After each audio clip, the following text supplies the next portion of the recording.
Ready. And go.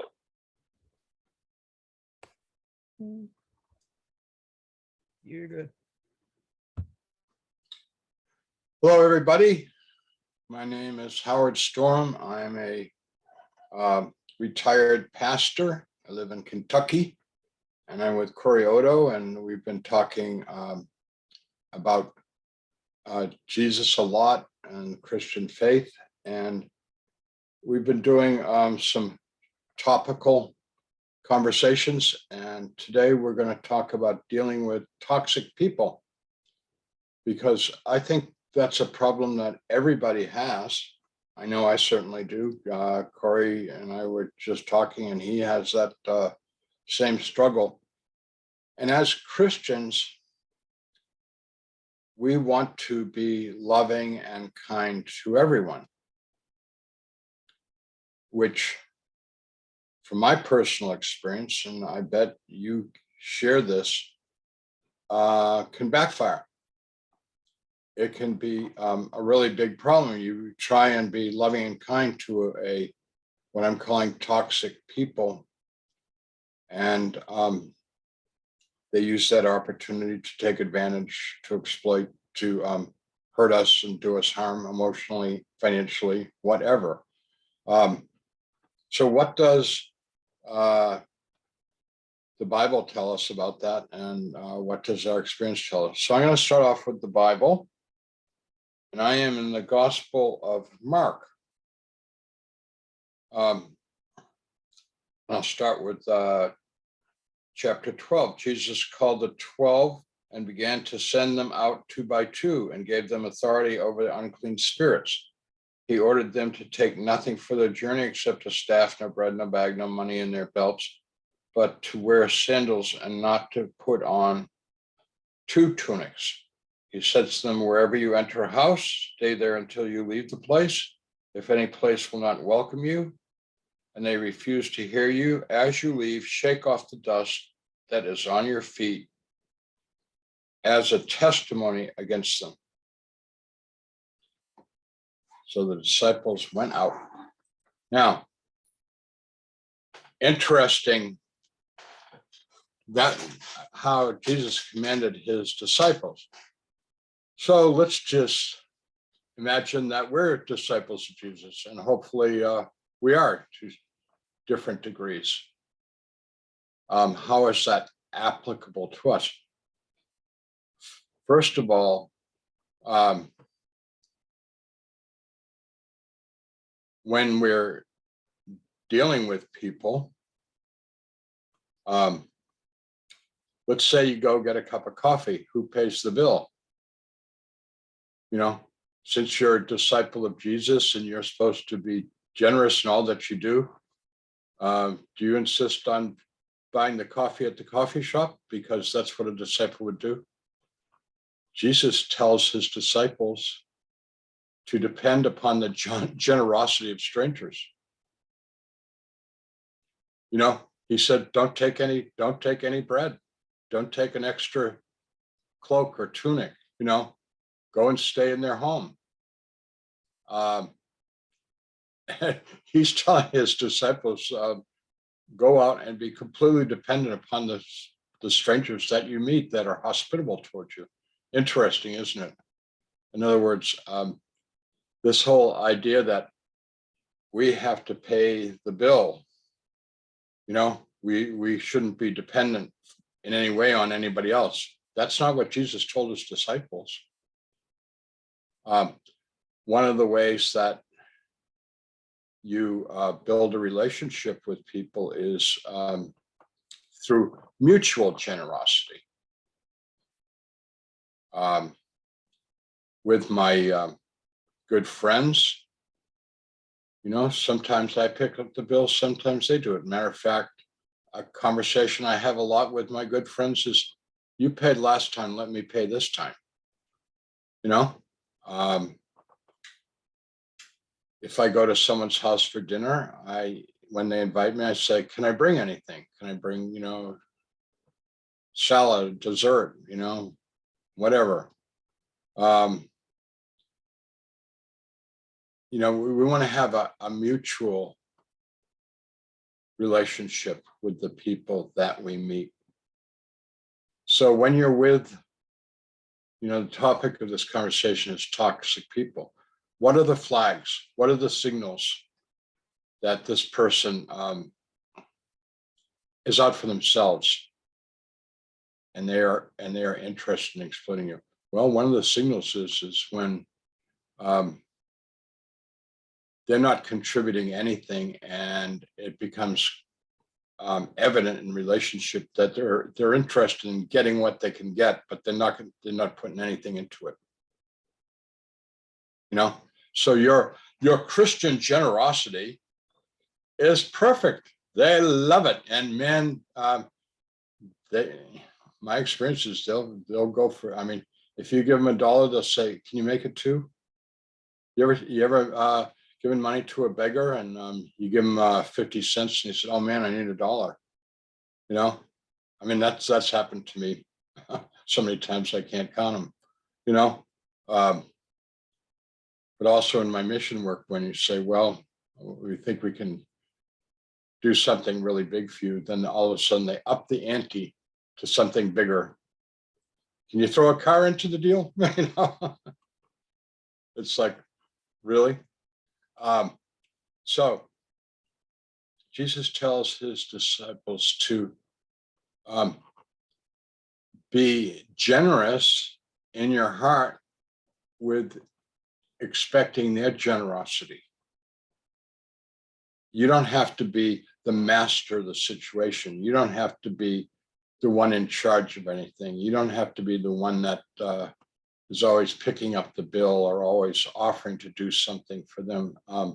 Let them do something for you. When I visited people as a pastor, one of the things I really appreciated was, I'd go to their home. These are old people, sick and shut-in, whatever. And they would, it was nice when they offered me a cup of coffee or something to drink, or offered me some cookies or coffee cake that they just made. I mean, that made me feel really welcome. They were showing their love and kindness to me. And the gracious thing for me to do was to accept it. Not to turn it down because I didn't want to look like I was taking anything from them. Okay, so that's one thing. Jesus says, if they refuse to hear what you're talking about, does he say, argue with them until they give in? No, he doesn't say that. Does he say, persist and prove that they're wrong? No, he doesn't say that. What does he say? He says, walk away. I like the idea of just walking away. You can say, well, if you want to be polite, you can say, nice to meet you. I've got to go. Bye. I mean, when I say just walk away, if you want to just turn around and walk out without a word, the way I was brought up, that'd be like a little bit rude. So I wouldn't do that. I'd say something like, got to go. And I have at times, because I was with a person who wasn't ready to give up on me in terms of what they wanted from me, I would say something, well, I'm late for an appointment. I have to leave.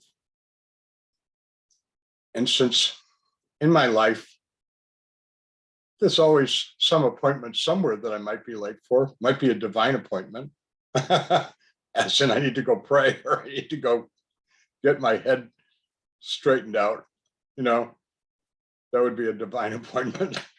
The Holy Spirit. It's not a lie to say, I've got an appointment, I got to go. So anyways, there's been times when I've had to make an excuse to get out of a person who was quite insistent that they weren't done working me yet. And of course, by working at what I'm talking about, people that my sense was that they were trying to manipulate me. So that's a big flag, a big warning sign when all of a sudden it feels like you're about to be, this person's trying to use you, manipulate you, persuade you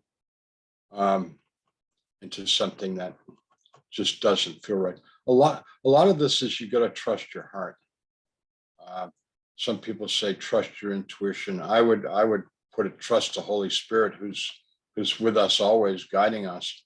But a lot of the ways the Holy Spirit works is it gives you those feelings of like, sometimes the Holy Spirit gives you the feeling of like, yeah, oh baby, yes, I'm loving this, this is right. Sometimes the Holy Spirit gives you that feeling of like, uh-oh, the jaws are widening and the teeth are sharp. Watch out, you're about to be, chewed up,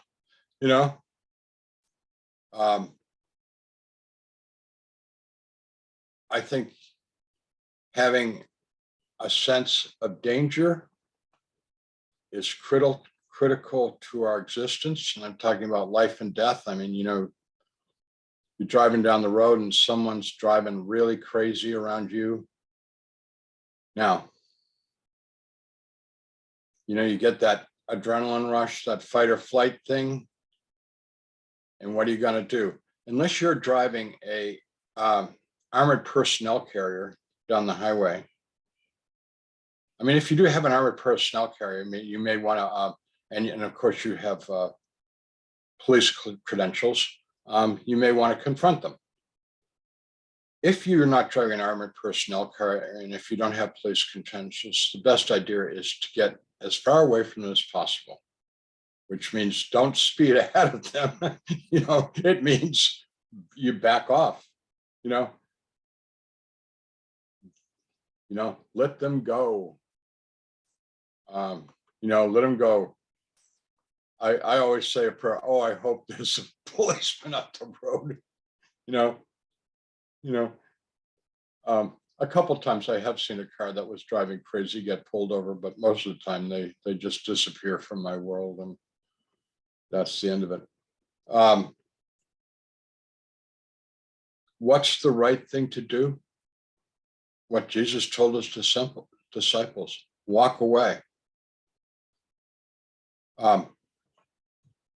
I've done some prison ministry, and I was trying to convince the guys that I was working with that when someone disses you, insults you, wants to provoke a fight with you, which apparently happens like all the time in prison, because there's some mentally unwell people in prison who, by the way, from the prisons I've been to, they don't get any therapy. There's no, I mean, I don't know how it is everywhere, but the prisons I've been to, it's like, see a psychologist, see a psychiatrist. Are you kidding? No such thing. The crazies are mixed in with the regular prison population, and they there's craziness there that they just want they want violence. When I say they want to fight, I don't mean they want to fight. They don't want to slap and argue and throw a few punches. I mean, they want blood. They want to hurt. They're not well people, and anyways. So these guys were talking about that, and I said, like, what if you just walk away? Yeah, but I got no respect. I'm going to lose face. And I was like, yeah, what's your point? Who cares? Like, are you going to lose the respect? Are you going to lose face with the people who are sane enough to recognize that that guy is a wacko? And that by you walking away from them was like the smart thing to do? Is the smart thing to do then to confront that person and battle them, which the end result of that is you're going to end up in solitary confinement for weeks or months, because the prison guards aren't really interested in who started it. that's of no interest to them. When they see a fight, they go in, they break it up, and they take the people and they put them into solitary. There's no trial, there's no jury, there's no, it's real simple. If you're involved in violence, you're going into solitary confinement, And by the way, solitary confinement is a lot worse than people think it is. Anyhow, walk away. When you're confronted with toxic people, break engagement. And what does Jesus say when you walk away? He says, shake the dust off your sandals. Now, I see that as metaphorical. I mean, maybe they did it literally. I mean, maybe they literally banged the dirt off their sandals. I've been in the Holy Land a number of times and it can be pretty dry and dusty, but I think that he's talking about perhaps the literal thing, but I think he also means let it go. When you walk away, just let the whole thing go. Don't carry that whole failure to love them and to be kind to them and to show, the spirit of Christ to them. Don't let that become some kind of obsession in your mind that you go over and over and over and you carry it around for hours or days or weeks. That's not doing any good at all. It's not productive to you or helpful. Now, I want to go into a little more subtle situation. I've talked about a couple of things that hopefully with some sensitivity and listening to your heart and listening to the Holy Spirit, you can discern whether it's a good situation or bad situation pretty quickly. But there's more subtle situations. That is like, for example, dealing with a extreme narcissist. I've done a lot of studying about narcissism because I've dealt with a bunch of narcissists in my life, including my father. And so what I'm telling you is what I've learned from psychologists, and it makes a lot of sense to me, that narcissists have they're very manipulative. They totally lacking in empathy. They do not care about you. Okay, that's what the first thing you got to know about narcissists is that they don't care about you at all. They're only interested in manipulating you. And they have two approaches, basically. One is called love bombing. You can recognize it by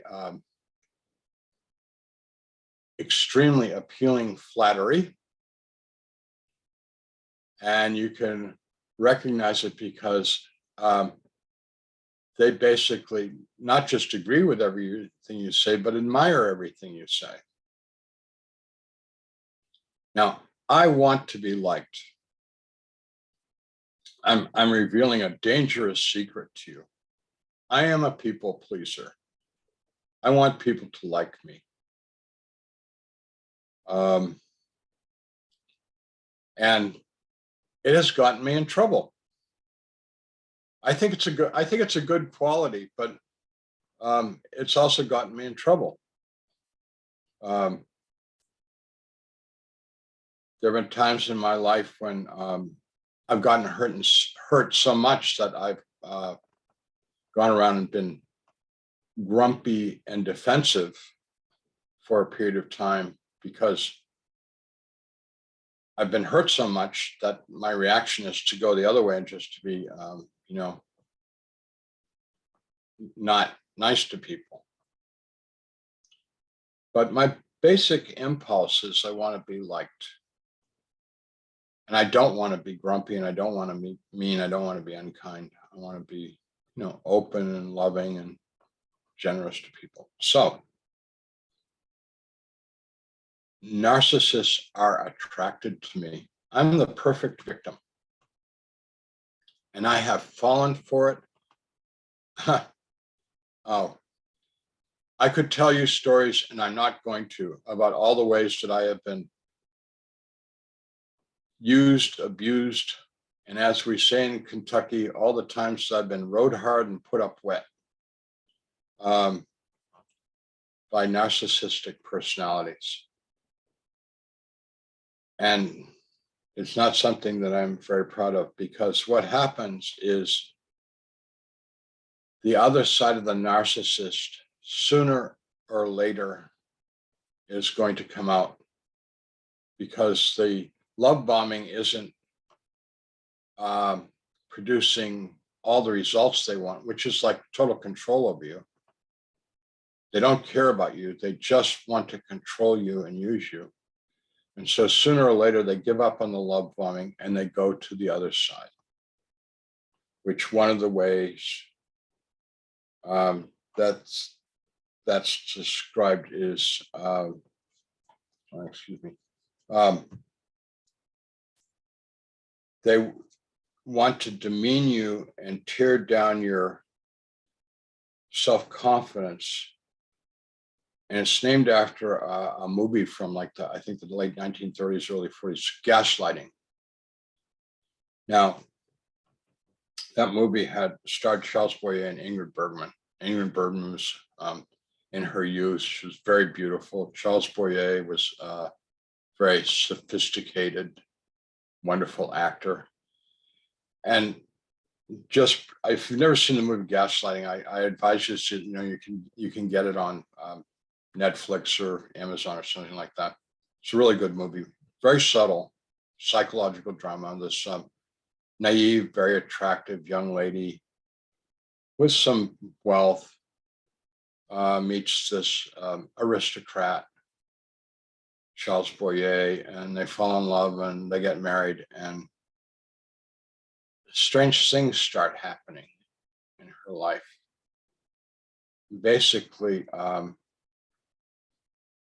he's controlling her every move. And the reason why it's called gaslighting is the movie takes place in the 1800s, before electricity, and the house has gas lights in the rooms. And like, she'll go up into her bedroom and the gas lights will go very, very dim, almost off for a while. And then all of a sudden they'll turn up really, be incredibly bright, a big flame. And then this would happen more morning. And she would go to her husband, she says, "There's something strange in my room. The lights go up and the gas goes up and down. The lights go up and down." He says, "No, they don't. You're imagining it. It's not happening." And he convinces her that there's something wrong with her. Well, anyways, he continues this undermining her sense of sanity to the point where pretty soon she's on the edge of like a mental breakdown, or actually she is in a mental breakdown because he's convinced her that she's nuts, because he's trying to destroy her, because basically he just wants her wealth. He wants, this is sort of a mental poisoning. Going back to this term, toxic personality, toxic as in poison personality. Anyhow, really good movie. And that's where we get this. Scientists use the term, psychologists use the term gaslighting. And without going into too deeply, we see that in politics so much in the United States now, gaslighting. So how aware are you of being love bombed? How aware are you of being gaslighted? This is tricky stuff. I've fallen for it multiple times in my life. At my age, it's like, oh man, I don't want to fall for that trap again. I don't want to go into those jaws again. It does not produce happy endings. It produces tragic endings. So In summary, we're about to end the session. Jesus does not tell us to tolerate toxic personalities. Jesus does not tell us that you can heal them, you can fix them. Jesus tells us to walk away and shake the dust off our sandals. And so maybe you think, oh, as a Christian, that's so hard to do. Yep. Jesus did a lot of hard things, and he teaches us a lot of hard things. And one of the things, saying this in summary, that he tells us to do is take up our cross and follow him. And nobody in their right mind wants to hear that. Pick up your cross like Jesus did. You don't want to do that. But follow him, because that's what he did. So that's what I'm promoting here. That's what I'm trying to convince you need to do. So God bless you, and thanks for this opportunity to speak with you. Great. I'm just I have a question, if you don't mind. There's only like 2 minutes, so you might not be able to answer it in time, but there was a question from a viewer. He asked me to thanks, Diggs. He asked me to ask you what you think about street preaching, because he finds it bold, which kind of leads into this topic, because some of the street preachers are very toxic human beings, in my opinion. I mean, it's a hard question to answer in 2 minutes, I guess. Well, I can answer it real quickly, because my experience with street preachers is they turn a lot of people off to Christianity. And I've talked to some street preachers privately, and they don't have a lot of successful conversions. That's called confrontational evangelism. I've tried it. I've been there. I've done it. And my experience is it's not only a failure, but it drives people away from Christianity. Yeah, totally agree. I've been called to be a street preacher. Like, I feel this desire, but I mean, I'm too shy. I'm way too shy. I don't know if I could handle it. So I try to do it through these videos, maybe. I don't know.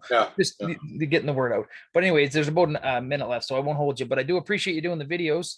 Everybody seems to be giving you a good response. So, and they keep asking me to when can they do another Q&A with you? Blah blah blah. Everybody wants to get their 2 minutes, right? So I'll try to set that up, because it seems to be important. So I do want to thank you for doing this. And remember what I said, it will keep me on the prayer list for that particular job. Yeah. All right. So we'll meet up again whenever you're free. Great. Okay. Good to talk to you. All right. God bless you, and talk to you soon. God bless you too. Okay. Bye-bye.